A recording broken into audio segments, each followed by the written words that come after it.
Un placer saludarles desde Caracas, Venezuela, en esta nueva oportunidad para el análisis de lo más relevante en América Latina y el mundo, porque hoy es noticia Bolivia. El líder indígena Evo Morales, tras calificar como un segundo golpe de Estado la inhabilitación de su candidatura para el Senado, anunció que apelará la medida ante el Tribunal Constitucional de Bolivia y la Corte Interamericana de Derechos Humanos. Y también es noticia Colombia con el segundo día de paro nacional convocado por el sindicato de la Federación Colombiana de Educadores para exigir al gobierno protección de los líderes sociales y maestros, así como el rechazo a las políticas económicas y sociales del presidente Iván Duque. Y también es noticia República Dominicana, donde crece el clima de tensión tras el quinto día consecutivo de protestas en medio de la crisis política y electoral desatada por presuntas fallas técnicas en el sistema automatizado de votación que llevó a la paralización de las elecciones municipales del último domingo. Ya comenzamos.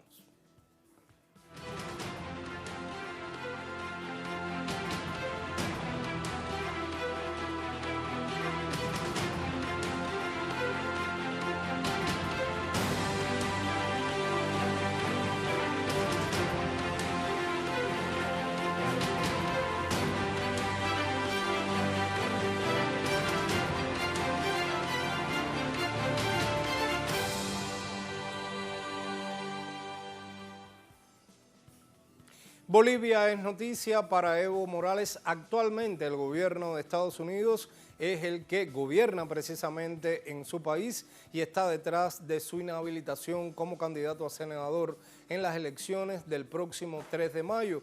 Y el hecho forma parte de la persecución política que pretende proscribir a su partido Movimiento al Socialismo.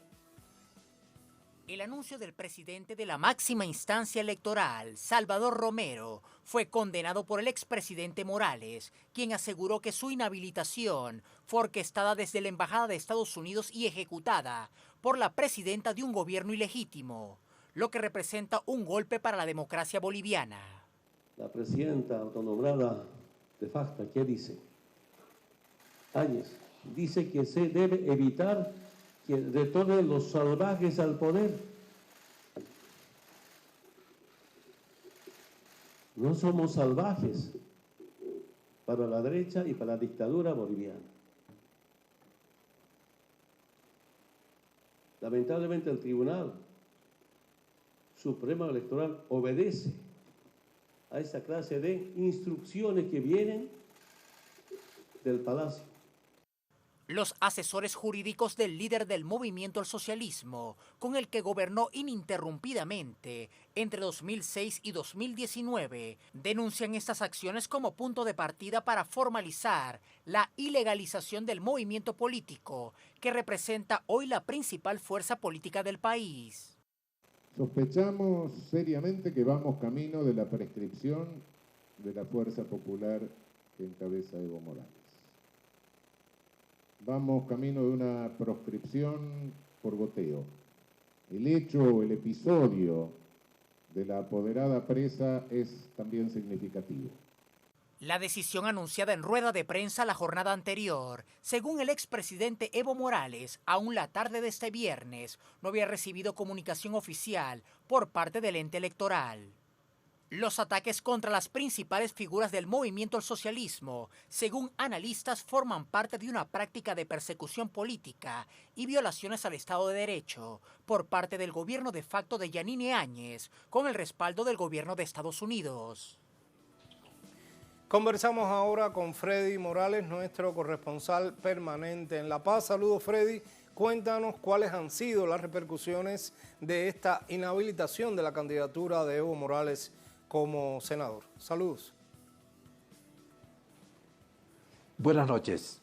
Los dirigentes del Movimiento al Socialismo en Bolivia anunciaron que plantarán un proceso judicial contra los vocales del Tribunal Electoral que inhabilitaron la candidatura al Senado de Evo Morales, en tanto que el presidente de la Cámara de Diputados, Sergio Choque, convocó a esas autoridades a revisar su decisión anunciada la noche del jueves. Sin embargo, el presidente del tribunal, Salvador Romero, luego de hacer el anuncio de inhabilitación, dio por cerrado el caso. Dijo que los afectados pueden acudir a los tribunales nacionales e internacionales que deseen, pero que no hay nada más que hacer en referencia a que la ley del país señala que las decisiones del Tribunal Electoral son inapelables. Entre tanto, la derecha festeja y aplaude al Tribunal Electoral. Los 7 candidatos que postulan a la presidencia, el gobierno de facto, los comités cívicos de Santa Cruz y La Paz y la jerarquía de la Iglesia Católica han expresado su reconocimiento al Tribunal Electoral. También sus medios de comunicación no han ocultado su satisfacción por el desenlace en cuanto a la pretendida candidatura de Evo Morales. Por ello, en Bolivia no se ha hecho siquiera mención al hecho de que en este tema el Tribunal Electoral transgredió de forma flagrante el calendario y la ley electoral. Ambas normas dicen que las demandas de inhabilitación se reciben a partir del 24 de febrero, es decir, del domingo venidero. Pero como queda demostrado, el tribunal recibió antes y definió antes de la fecha que fija la ley y el calendario el asunto Evo Morales. Y su presidente dijo que si hay personas que desean plantear inhabilitaciones a partir del 24, también lo pueden hacer.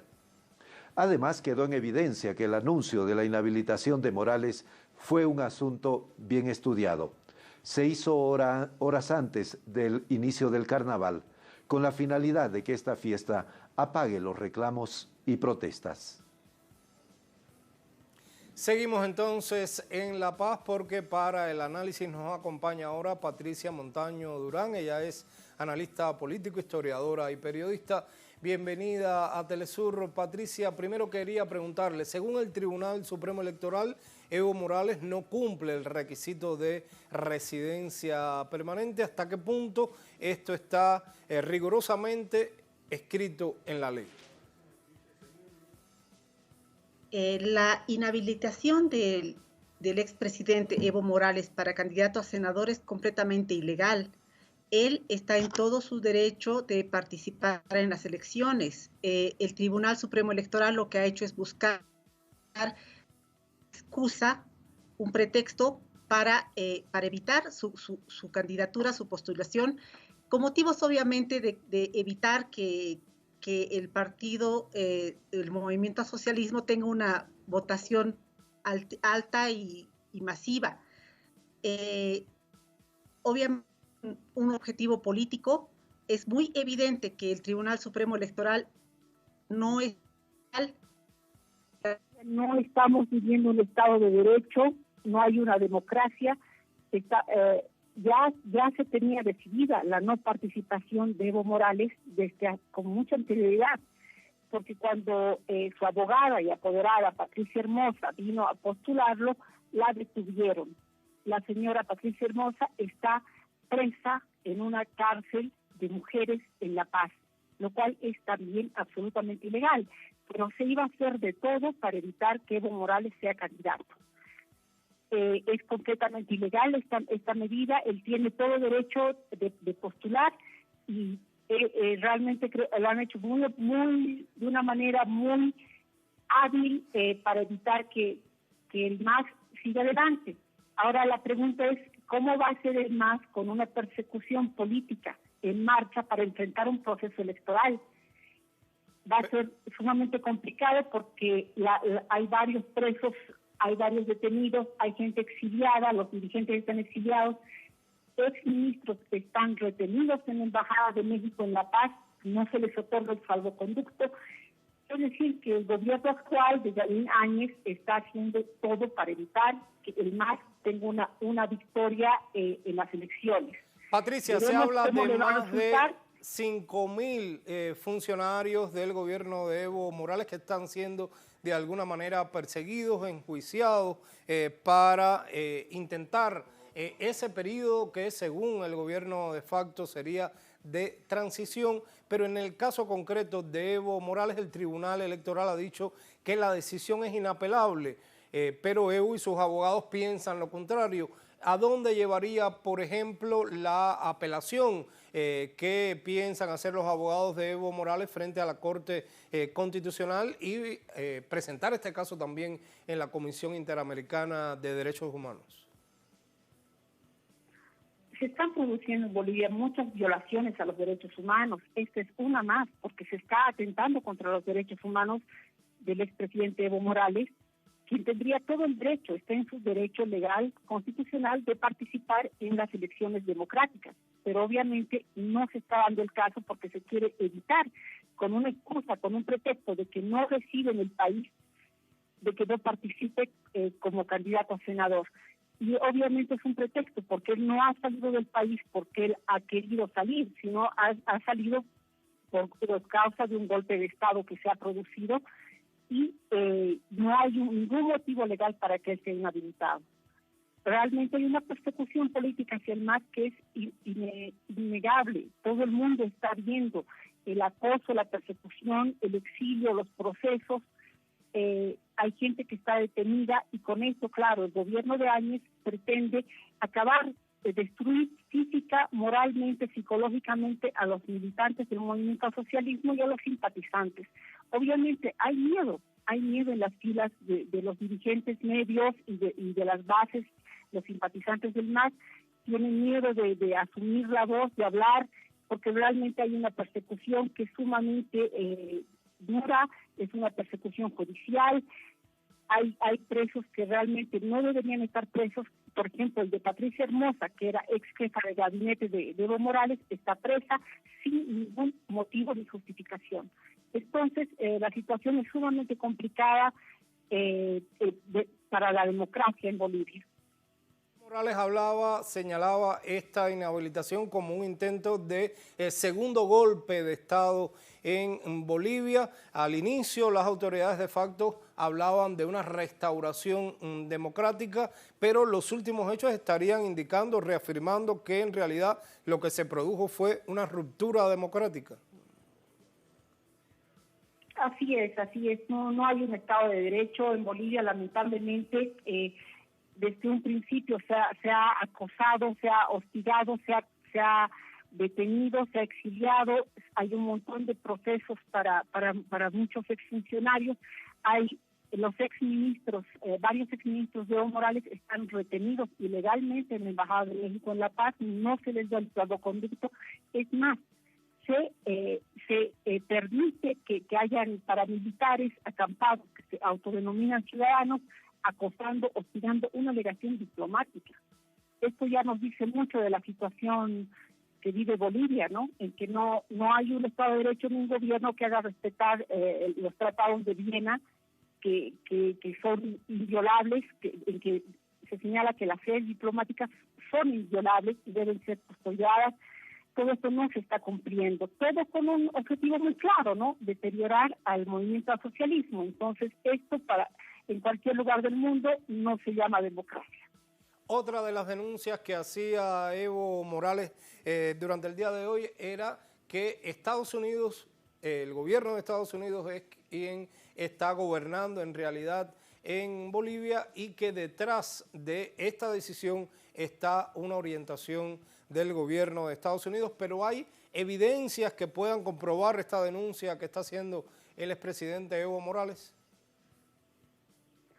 Sí, porque en realidad históricamente Estados Unidos odia a Evo Morales. Aquí el gobierno actual está satanizando a los exministros.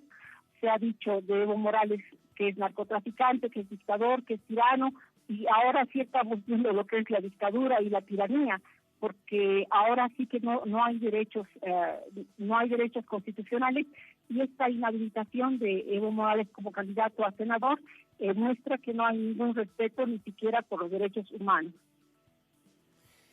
Se hablaba durante la jornada de hoy, sobre todo en los medios de comunicación, en los medios corporativos que han sido muy favorables al gobierno de facto en Bolivia, se conocía de una noticia falsa en la que Evo Morales supuestamente estaría relacionando su inconformidad con esta inhabilitación con los contactos que él mantiene con uniformados de su país.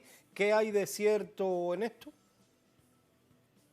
Una noticia falsa. Están utilizando noticias falsas. Esto no es evidente, lo ha desmentido el propio Evo Morales en su cuenta de Twitter. Realmente esta es una guerra sucia en la que es una competencia, una elección a la que al principal candidato, que pese a todo sigue siendo la primera fuerza política del país, le atan de manos y de pies y le dicen esto es una competencia democrática, y no lo es, porque en estas condiciones no se puede hablar de democracia, no hay igualdad de condiciones para todos los candidatos, hay un ataque directo y realmente muy rudo y muy burdo inclusive, porque llega una torpeza muy grande en incumplir normas, en no respetar las leyes ni los tratados internacionales. Gracias, Patricia, por su tiempo, por sus reflexiones para Telesur. Gracias a ustedes. Momento de una nueva pausa, pero como es noticia también Colombia, con el segundo día de paro nacional docente para exigir seguridad y rechazar el paquetazo del presidente Iván Duque, lo revisamos al volver.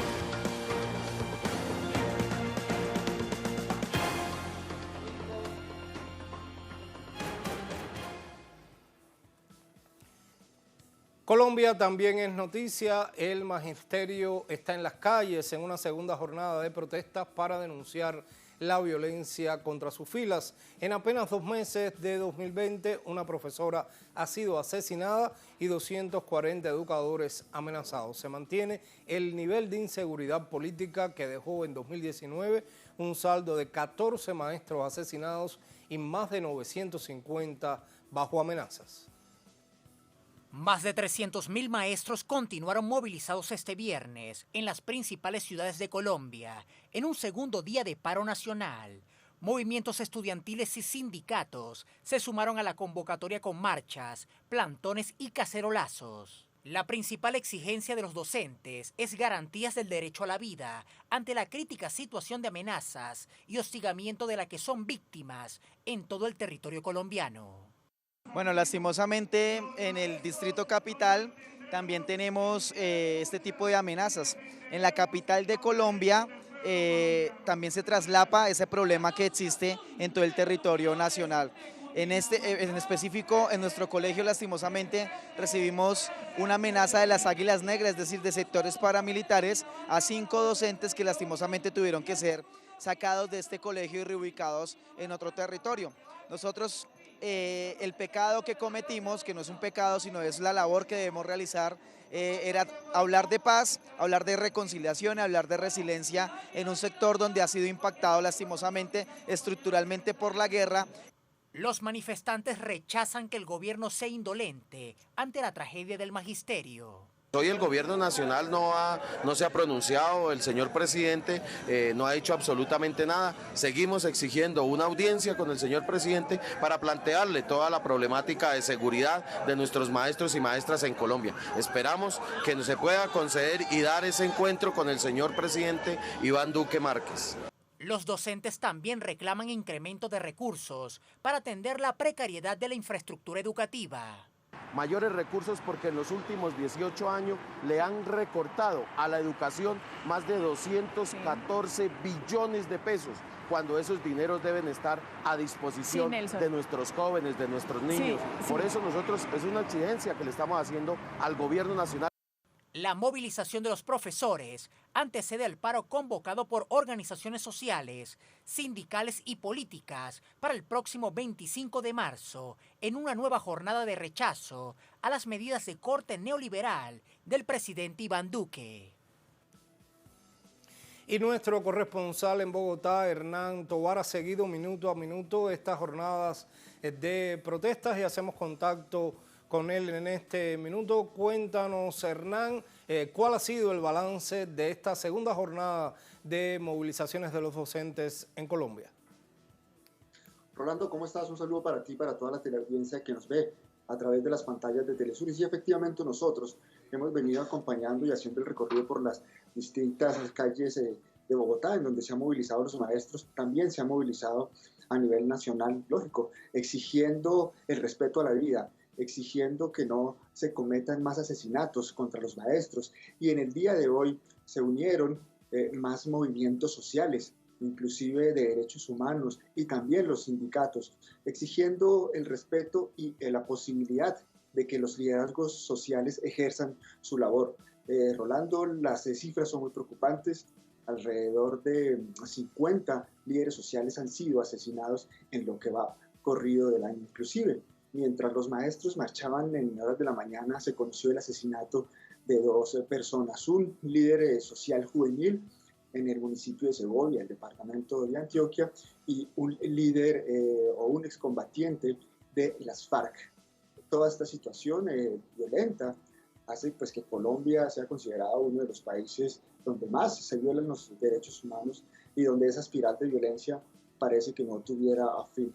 Usted lo decía, la convocatoria está para el próximo 25 de marzo en una gran movilización nacional. Comentarte que aquí en Bogotá se presentaron algunos disturbios con la policía del SMAT, esto mientras algunos estudiantes de la Universidad Distrital ya en horas de la tarde realizaban un plantón bloqueando una de las principales vías y el SMAT llegó allí y los dispersó con gases lacrimógenos. Organizaciones de derechos humanos nos han confirmado que sin permiso la policía y los integrantes del SMAT ingresaron a la universidad también arremetiendo con gases lacrimógenos y bombas aturdidoras.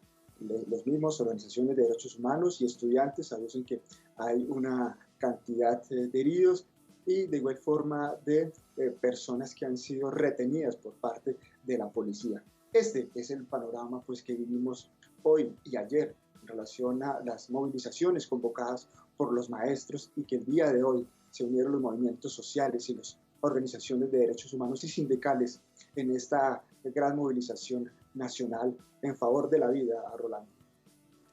Gracias, Hernán, por estas actualizaciones, pero nos mantenemos en Bogotá. También saludos, Hernán, porque nos acompaña a esta hora Carlos Rivas. Él es ejecutivo de la Federación Colombiana de Trabajadores de la Educación. Buenas noches, Carlos. ¿Por qué son asesinados y amenazados los maestros en Colombia? Buenas noches. En primer lugar, porque los maestros somos un referente social, porque somos sujetos políticos, porque defendemos la vida, la paz y la democracia, porque creemos que la escuela debe ser constructora de unos nuevos instrumentos para que haya calidad en la educación, para que desde luego los estudiantes aprendan de manera crítica. La Federación Colombiana de Trabajadores de la Educación, FECODE, se ha colocado al frente de unas denuncias con relación a los asesinatos de líderes sociales y de líderes políticos, y en el caso concreto del magisterio en 25 años llevamos 1.200 maestros asesinados. Entre el año pasado y este año llevamos 17 compañeros asesinados y amenazados, llevamos cerca de 573 maestros. Como ustedes bien saben, el 8 de este mes fui objeto de un atentado, por fortuna salimos ilesos, gracias a que llevábamos un carro blindado de tercer nivel, y lo que nos ha hecho el gobierno y desafortunadamente quienes atentan contra la democracia en este país es a colocar a FECODE en el centro del huracán, porque también hemos liderado el paro del 21 de noviembre, donde hemos presentado 104 puntos a los que el gobierno no le ha prestado ninguna atención. Los gobiernos que no le prestan atención a los ciudadanos son gobiernos totalitarios, son gobiernos dictatoriales, son gobiernos antidemocráticos y son gobiernos que niegan el derecho a la protesta de los ciudadanos. La protesta Es el primer derecho de los ciudadanos para poder luego pelear por los derechos, por el derecho al trabajo, por el derecho a la educación, por el derecho a la salud, por el derecho al empleo, pero, por Carlos, el derecho al bienestar de los ciudadanos. Y desde luego que la Federación contra la vida de los maestros, Carlos, ¿quiénes son los que están atentando contra la vida de los maestros? ¿Quiénes o qué estructura podrían estar haciendo este tipo de violencia contra el magisterio? Bueno, las Águilas Negras han venido sacando una serie de panfletos en contra de la Federación Colombiana de Trabajadores de la Educación y han sindicado a unos compañeros ejecutivos, a todo el ejecutivo, pero en particular a 6 compañeros de esta organización en las que me encuentro yo. Desde luego que son responsables, pero también hay una responsabilidad del gobierno nacional en virtud a que no aparece ninguna investigación, a que no detienen absolutamente a nadie y seguimos los dirigentes sindicales siendo asesinados, siendo amenazados e impidiendo el derecho de asociación y el derecho de sindicalización. Los manifestantes también han declarado que están en las calles contra las medidas de corte neoliberal del gobierno de Iván Duque. ¿En qué medida ese paquetazo que está aplicando Duque está afectando particularmente a los maestros? Bueno, desde luego que el paquetazo de Duque tiene que ver en primer lugar con una reforma de carácter laboral regresiva, donde lo que se pretende es tercerizar más la actividad laboral, es contratando trabajadores por horas, contratando trabajadores por día, quitándole la estabilidad laboral, el derecho a la pensión, el derecho a las prestaciones sociales y el derecho a una actividad laboral de carácter digna. Pero también se va a hacer una reforma de carácter pensional y esta reforma es una reforma regresiva, es una reforma que va en contra de los intereses de quienes han trabajado 25, 30 y 35 años, hasta 40 años en el sector oficial o en el sector privado, y lo que hace es que se le niega el derecho a una pensión digna. El gobierno pretende disminuir el salario mínimo y de igual manera aumentar el número de meses de cotización, aumentar los años y desde luego aumentar las semanas y disminuir el pago en las pensiones de los trabajadores en Colombia. De igual manera también en este paquetazo está lo que tiene que ver con el holding financiero. El holding financiero no es ni nada más ni nada menos que el de crear un banco, el de crear el Grupo Bicentenario, donde se van a colocar todos los recursos del Estado, todos los recursos que tienen que ver con la salud, con la educación, con todas las actividades financieras y se las pretenden entregar al sector financiero, que es el sector de aval que maneja la economía de este país. Carlos, hay un grupo sin dudas de reclamos que tienen que ver con el derecho a una vida digna, a servicios eficientes y oportunos, pero también se habla de la necesidad de democracia. ¿Tendrá algo esto que ver con lo que hemos visto en los últimos días, las graves denuncias que se han hecho acerca de la trama de corrupción que hay en el sistema político colombiano? Desde luego que la corrupción es uno de los peores cánceres que tiene Colombia. Los ciudadanos pagamos de manera continua los impuestos y lo que hacen es que los señores de cuello blanco se roban los recursos que pagamos en Colombia.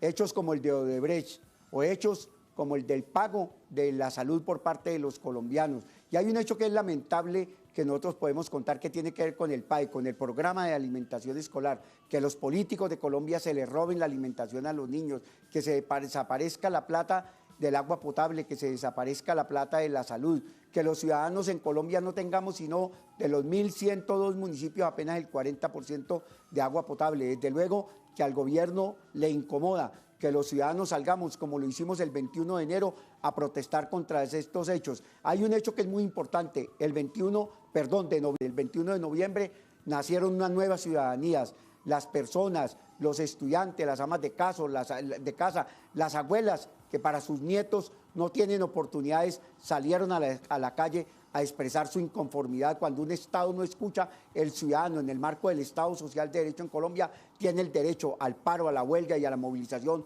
como una expresión ciudadana. Carlos, en medio de este panorama se están anunciando también nuevas acciones de calle de todos estos sectores que están inconformes con la situación en Colombia. ¿Cuál es la hoja de ruta de este tipo de manifestaciones, de este tipo de inconformidad? Bueno, esta manifestación del 20 y el 21 era por la vida, por la paz y por la democracia. Vamos a hacer asambleas populares, vamos a hacer encuentros de los trabajadores, vamos a hacer encuentros en los barrios y el 25 de marzo vamos a hacer un gran paro nacional. Desde luego que están cruzados con asambleas, desde luego que están cruzados con encuentros del movimiento sindical, del movimiento popular, en la preparación a un gran paro nacional. Desde luego que el paro es un medio, el paro no es el fin. El fin tiene que ser la negociación al pliego de peticiones que presentó el Comité Nacional de Paro de 104 puntos, donde recogemos la mayoría de las expectativas de los ciudadanos colombianos, donde están las expectativas de los campesinos, de los estudiantes, de los desempleados, de las amas de casa, de quienes han perdido a sus familias en la guerra, de los que creemos que el gobierno tiene que cumplir el proceso de paz que pactó con la insurgencia colombiana, de que quienes creemos que Colombia se merece una mejor situación y desde luego que una mejor situación tiene que ver con la necesidad de que nos movilicemos para que el Estado escuche, pero para que el Estado negocie e interlocute con el pueblo colombiano. Frente a todos estos reclamos, Carlos, ¿cuál ha sido la respuesta del gobierno de Colombia? Pues yo diría que de una manera caricaturesca lo que ha pasado es un chaquirismo.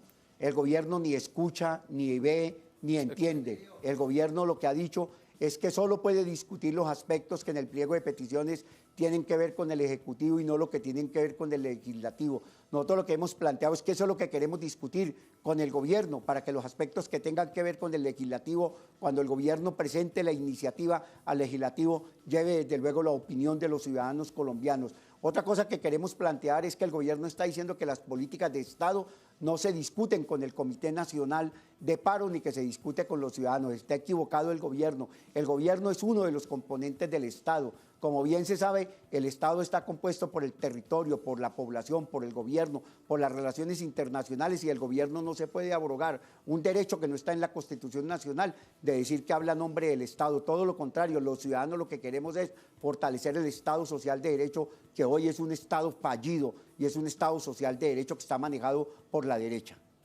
Esto, Carlos, sucede cuando la Corte Suprema de Justicia también ha abierto una indagación preliminar contra el senador Arturo Char por su supuesta intervención en el delito de fuga de presos que protagonizó en el caso del excongresista Aida Merlano, pero también con pedidos que se han hecho de abrir una investigación penal al presidente Duque por las irregularidades, por las denuncias que se han hecho durante los últimos días, acciones de este tipo de reclamos por parte a la justicia para que juegue su papel. ¿Podrían adelantarse también en el caso de los maestros?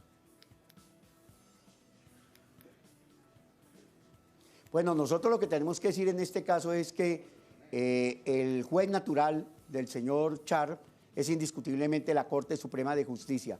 Y ante las declaraciones de la señora Merlano, esto se constituye en una noticia criminal y le corresponde a la Corte Suprema de Justicia, por ser el juez del señor senador de la República, convocarlo para que él amplíe las declaraciones y para que se pueda defender en el debido proceso. De igual manera, la Corte Suprema de Justicia, pero aquí lo que están planteando es que el señor ayudó a fuga de presos, pero también lo que ha planteado la señora Merlano es que ellos ayudaron de manera corrupta a la compra y venta de votos. Y lo otro es el punto que están planteando de que van a colocar una denuncia penal contra el señor presidente de la República por la complicidad en el marco del Estado Social de Derecho, y nosotros lo que creemos es que el juez natural de los dos, tanto del senador como del señor presidente de la República, deben de actuar de manera inmediata, que se les brinde las garantías en el debido proceso, que se les brinde las garantías para que se defiendan, pero que también se esclarezca este tipo de hechos que de manera permanente se han venido denunciando en los medios de comunicación, y que cuando hay una noticia criminal,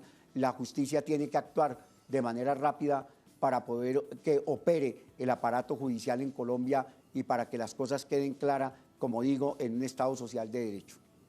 Gracias por su tiempo, por sus reflexiones para Telesur. Conversábamos con Carlos Rivas, él es ejecutivo de la Federación Colombiana de Trabajadores de la Educación. Nos vamos a una pausa, pero al regreso iremos hasta República Dominicana, donde no cesan las manifestaciones de inconformidad frente a la crisis política y electoral de cara a las presidenciales y municipales en esa nación caribeña. Ya regresamos.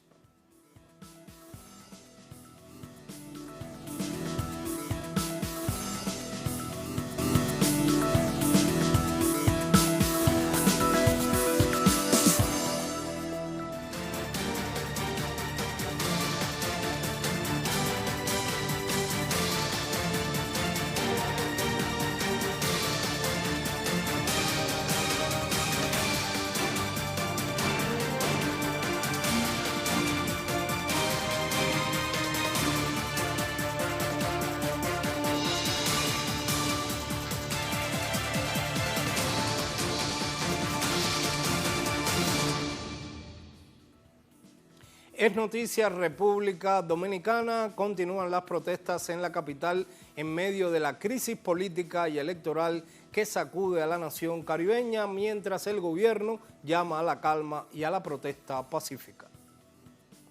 Crece la tensión, las manifestaciones de diferentes sectores sociales para exigir la renuncia en pleno de la Junta Central Electoral tras la suspensión de las municipales del último 16 de febrero. Las protestas cuestionan la actuación del ente electoral ante la supuesta falla técnica del sistema de votación automatizado que obligó a cancelar los comicios. Los ciudadanos demandan una investigación transparente, también exigen justicia por los fallecidos y más de una decena de heridos durante la represión de las fuerzas de seguridad del Estado en los últimos días. La tensión desatada tras la suspensión de las municipales del domingo reportaron al menos 2 posibles asesinatos de militantes políticos. Estoy aquí para defender mi país, para defender la democracia. La institucionalidad democrática de República Dominicana viene siendo vulnerada desde hace mucho tiempo, desde hace algunos años, con el secuestro de nuestras instituciones, con el robo impune del erario público y más recientemente, mientras nos abocábamos a un proceso electoral, veíamos a un árbitro que evidentemente mostraba parcialidad hacia el partido de gobierno. Estoy aquí en apoyo a toda una juventud que quiere un cambio, que tiene un gobierno o partido más de 20 años en el poder y está en todas las esferas y queremos un cambio diferente. Y hoy hemos visto toda la juventud, la gente que piensa y diferente para promover un cambio por nuestro país. Esto nunca había sucedido. Bajo la presión de los manifestantes, el presidente de la Junta Central Electoral de República Dominicana, Julio César Castaños, anunció la suspensión del director de informática del ente comicial. Castaños afirmó que la Junta Central Electoral analizará las demandas planteadas por el pueblo dominicano. En lo que tiene que ver con las protestas que tienen lugar desde hace varios días, empezamos a recibir concretamente los petitorios de algunos grupos. Los vamos a examinar todos detenidamente y con todos en su oportunidad nos vamos a reunir, porque es un momento de escuchar a la juventud dominicana y al pueblo dominicano también en sentido general respecto de estos acontecimientos que han estremecido a este país. La Junta Central Electoral convocó a nuevas elecciones municipales solo con el voto manual para el próximo 15 de marzo, aunque 14 partidos opositores alegan no haber sido consultados a la hora de definir la nueva fecha.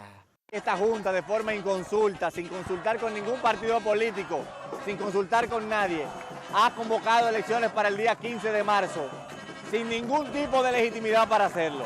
Y lo que estamos diciendo es que para que aquí haya elecciones limpias, justas y transparentes, la Junta Central Electoral encabezada por Julio César Castaño debe renunciar.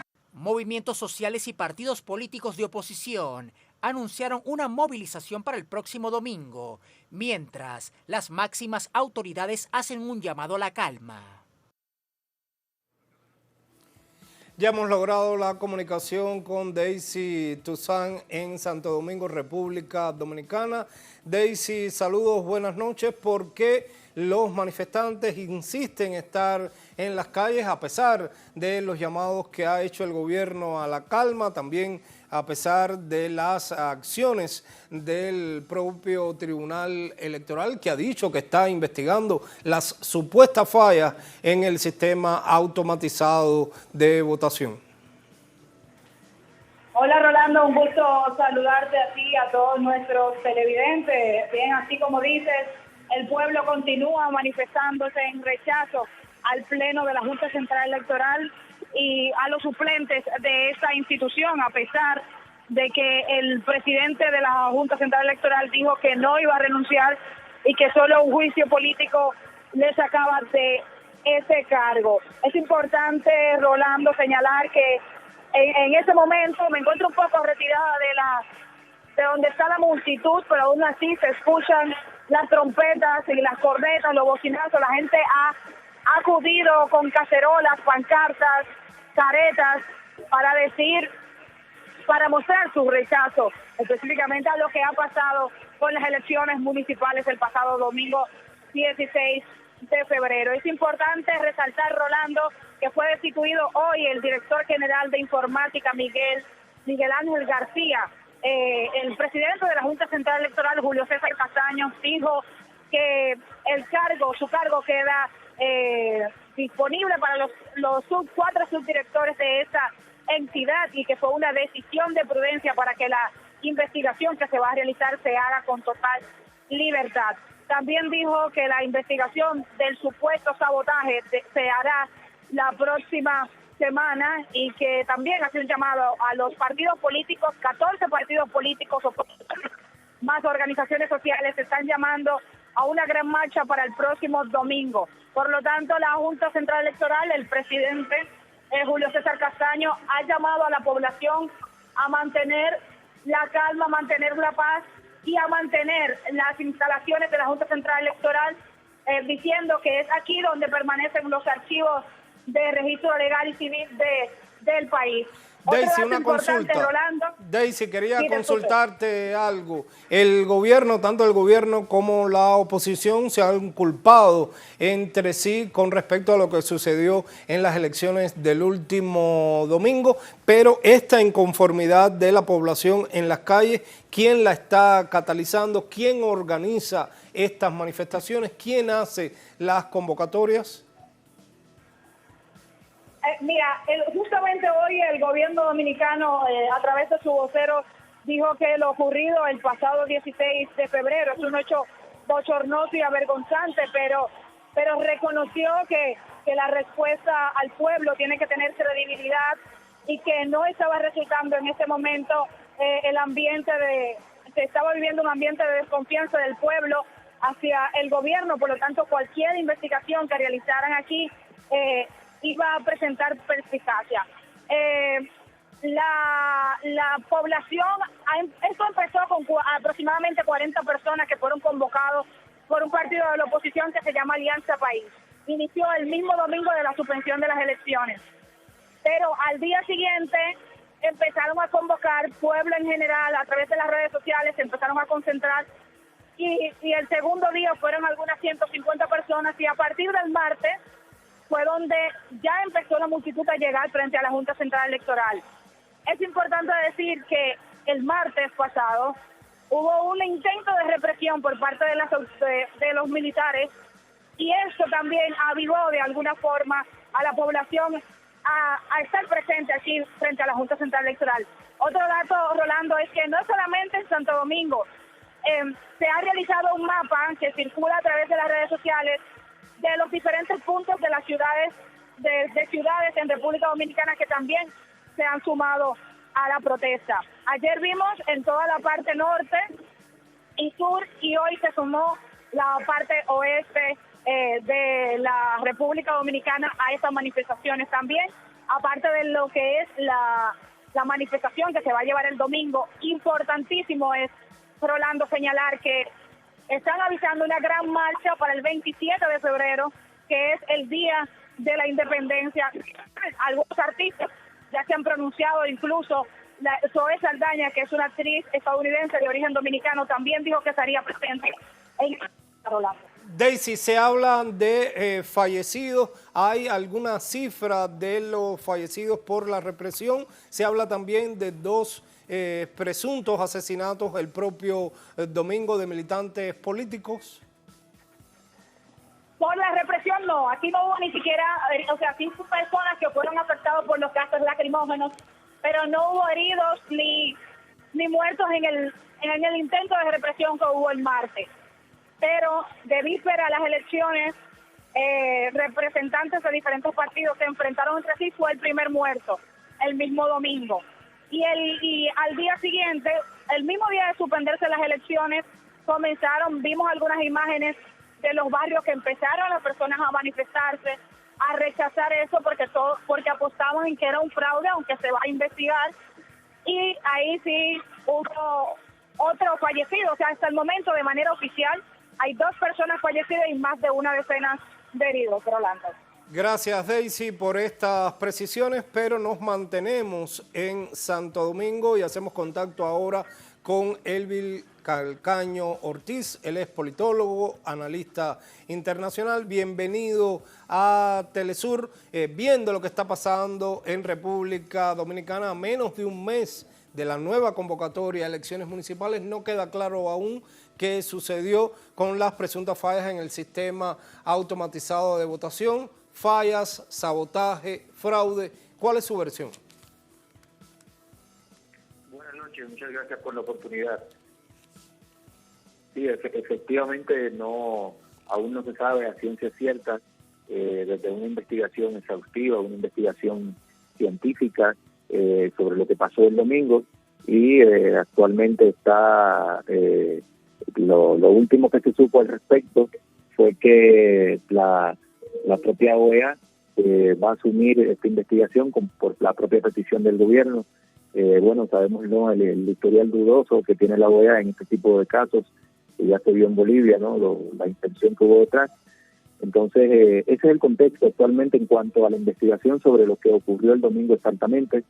Está ahora el gobierno mandó a que parara una investigación que se estaba haciendo en el país para que la OEA tome la batuta en esta investigación. Aún con esta crisis de credibilidad que sin dudas tiene en estos momentos el sistema electoral en República Dominicana, se convoca a una nueva edición de estas asambleas municipales y 14 partidos de oposición dicen que no fueron ni siquiera consultados para definir la fecha. ¿Qué significaría esto?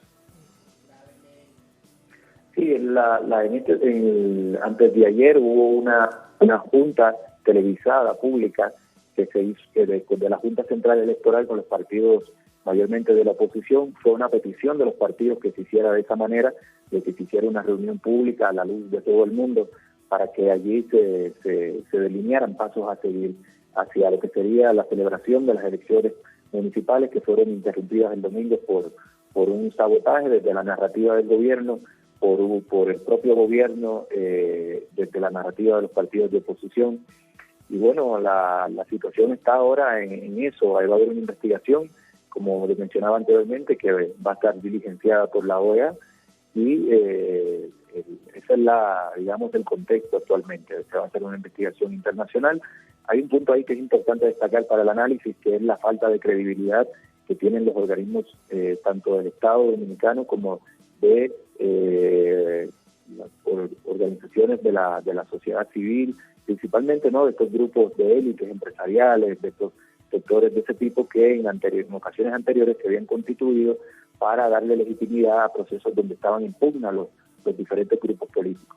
Es tan baja la credibilidad tanto del sector del gobierno como de estos grupos empresariales y de otros sectores como los religiosos que anteriormente habían hecho una mediación. Es tan baja su credibilidad que se va a llevar esto a un plano internacional. una organización fuera del país es la que va a evaluar qué fue lo que ocurrió, ya que, como decía, hay una gran falta de credibilidad por parte de los actores nacionales. Eso es un tema ahí que está también en el desarrollo de los acontecimientos aquí en el país, que tiene que ver con esa falta de credibilidad de los organismos nacionales, tanto públicos como privados, de los diferentes sectores. La demanda de los manifestantes es que renuncie el Pleno de la Junta Central Electoral, pero hasta ahora solo ha sido destituido de su cargo el director de informática. ¿Se está sacrificando al mal menor? ¿Hay un chivo expiatorio? ¿O cree usted que hay que profundizar, que hay que ir más a la raíz de lo que pueda haber sucedido el último domingo? Sí, efectivamente, la gente en la movilización lo que está pidiendo básicamente son dos cosas concretas. Uno es la renuncia del Pleno de la Junta Central Electoral, ya que se identifica a la Junta Central Electoral como un organismo vinculado al gobierno, al servicio del gobierno. Cuando hablamos del gobierno hablamos del Partido de Liberación Dominicana, el PLD, el Partido Estado, que gobierna la República Dominicana desde 1996, con una interrupción del 2000 al 2004. Con todo lo que representa este partido en la República Dominicana, muy vinculado a la corrupción, muy vinculado al autoritarismo, muy vinculado a la falta de institucionalidad en el país, muy vinculado a la imposición de ese partido a través de los recursos del Estado, su imposición política, su imposición electoral.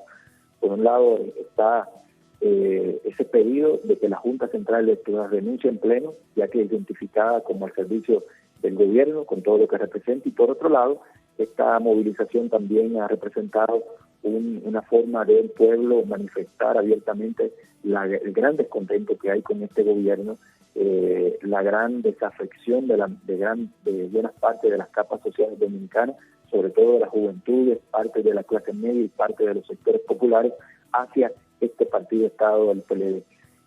Hay un pedido entonces sí de que salga la Junta, y también de que el PLD se tiene que, de hecho se ha viralizado la frase sedán, que se ha convertido en una protagonista de estas manifestaciones, que es dirigida directamente al PLD, de que se tiene que ir del gobierno. Cabe destacar para el análisis de que estas manifestaciones todavía es difícil dar una lectura política en el sentido de cuál podría ser la traducción que tengan estas manifestaciones en términos políticos. Elvin, pero de cualquier manera, Elvin, cuando uno escucha esas manifestaciones se dice, por ejemplo, la Junta falló, el pueblo despertó, fue un sabotaje del gobierno, los jóvenes nos estamos despertando y se anuncian incluso protestas para el próximo 27 de febrero. ¿Cómo leer preliminarmente este tipo de manifestación que se están haciendo en este minuto en las calles de República Dominicana? Hay tres elementos ahí importantes para la lectura. Número uno es la desafección de la clase media dominicana en referencia al partido Estado, al partido PLD, al PLD. Hay un gran desapego de las clases medias dominicanas con el PLD. Los sectores de las clases medias fueron los que en el principio, desde el domingo en la tarde y el lunes, cuando estas movilizaciones todavía eran muy focalizadas, muy, si se quiere, minoritarias, eran sectores de clase media los que se estaban movilizando, los que estaban utilizando redes sociales y diferentes mecanismos de comunicación llamando a la gente. Luego se fueron incorporando otros sectores en términos mayoritarios. Entonces, el primer punto ahí que yo pondría para el análisis es la clase media totalmente desvinculada del partido gobernante. Por otro lado, las juventudes policlasistas y jóvenes de diferentes sectores sociales. Lo último que se está viendo desde ayer en la noche es que las movilizaciones, incluso por una cuestión evidente, ¿no?, de ver la gente, ve que los sectores populares ya están siendo mayoritarios en la movilización y siguen siendo jóvenes la mayoría.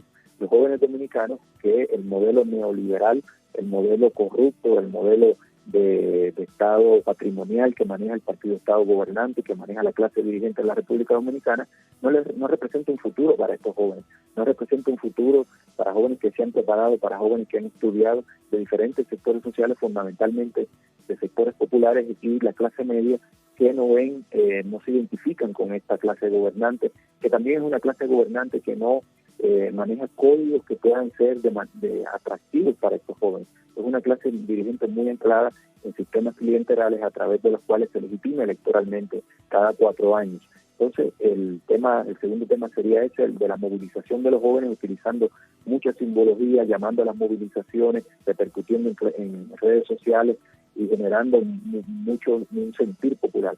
Por otro lado, a mí me parece que hay una tercera clave que tiene que ver con que hay una acumulación de malestar en la sociedad dominicana respecto de esta clase dirigente, y se está utilizando